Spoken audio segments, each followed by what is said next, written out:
I'm going to quickly show you how to use your iPhone to set up SOS and the emergency feature. If you have one of these little iPhones, you can go into settings just to set this up.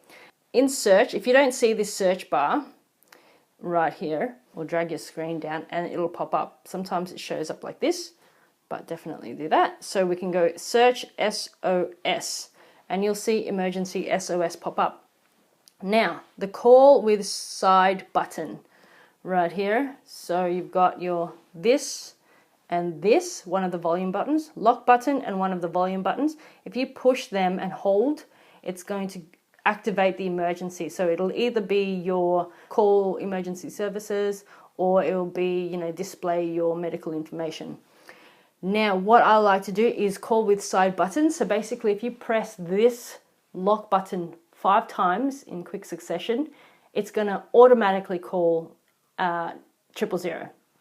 Now, before it does that, and the default is it makes a loud sound for some reason, you want to go to countdown sound. If you want that loud sound, leave it on, which would be like so. If you don't want that loud sound, turn it off. Now, I guess the purpose of having a loud sound is to make aware that people around you that you need some help. But I would say turn it off, because in some situations you may not want everybody or the person who's attacking you to know that you're going to be ringing the 000. So I would turn that feature off. Turn it off so it's not highlighted. So now when you press this lock button 5 times, it's going to ring emergency SOS, but we're going to stop that for now because we don't need them. If you find yourself in a confined space and you're trying to de-escalate the situation but don't feel comfortable, start calling 000, okay? Because you don't want to wait until it's too late.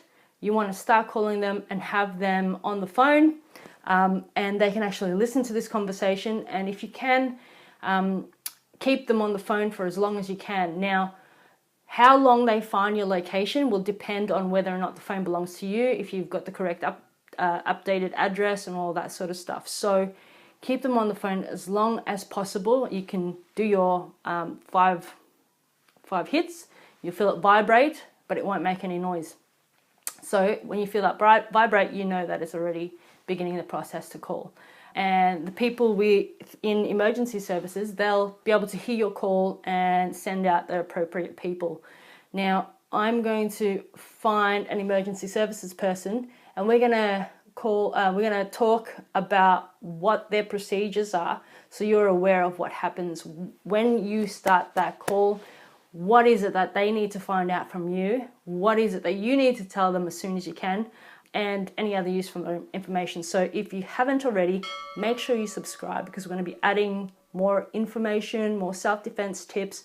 Subscribe and like so I know this is the content you want, because it's going to be filled with awesome tips and tricks.